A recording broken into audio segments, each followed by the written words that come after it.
From the Bob Mills Weather Center, the Oklahoma weather expert, Travis Meyer.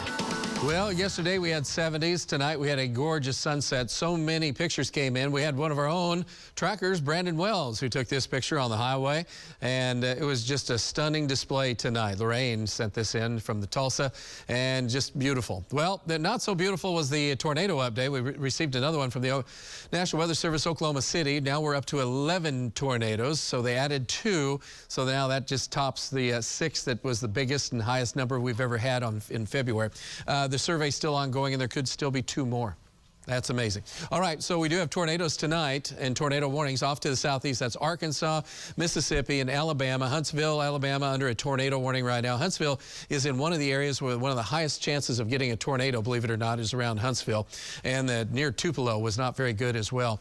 So that was a bit of a problem. And so we're looking at out to the west. Very interesting, because this is a huge storm system. Briefly, we had severe thunderstorm warnings in effect in Phoenix.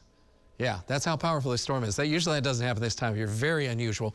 And that's moving east. It's good news for skiers in New Mexico, because they just haven't had much snow. So we're pretty happy about finding that out.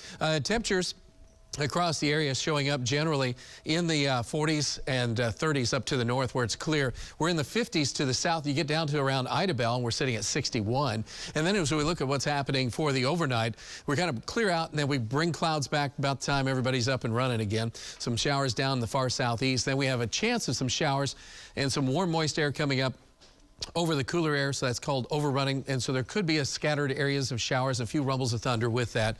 And then once that comes through, then the main part of the system still has to come through late tomorrow afternoon, tomorrow night, and Friday morning. And it's a big one. And so it's going to be dumping a lot of water. It's pulling moisture right out of the Gulf, right across eastern Oklahoma. Bands of rain, heavy showers, and thunderstorms.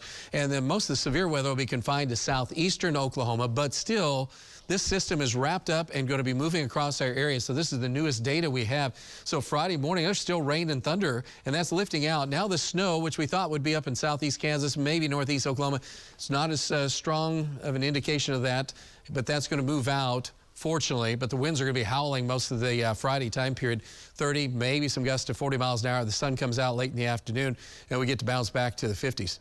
Still, wow. And so our severe weather threat for tomorrow afternoon, tomorrow night, is I-40 to the south. You guys have the highest probability of hail, wind, and isolated tornadoes. Higher tornado risk is down in the far southeast part of our area. But if that boundary moves north a little bit, then Tulsa's going to be in a bit of trouble, other than just maybe a severe thunderstorm or 2.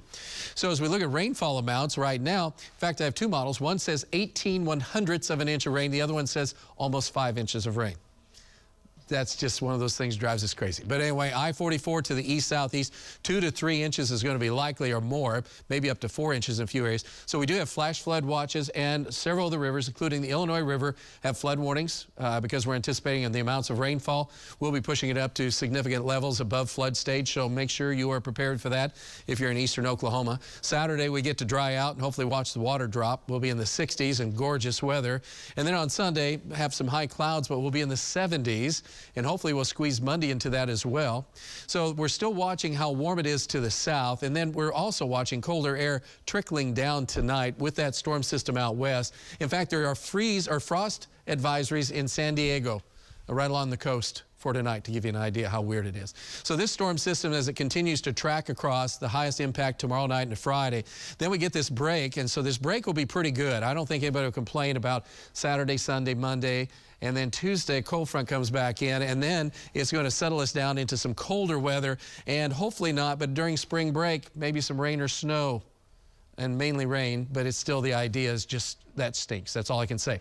Last thing is spring break for Tulsa should have below normal temperatures. Not good. All right, forecast looks like this, 44. As we look on into the afternoon time period, we'll be up to near 58. Showers and storms likely late afternoon, overnight, and then this nice warm-up for the weekend, which is pretty doggone awesome. That is followed, though, by the end of the weather map there, the 9 days, 8 and 9. That looks like we're going to have to find a big coat. Let's look at your 9-day planet. We'll be right back.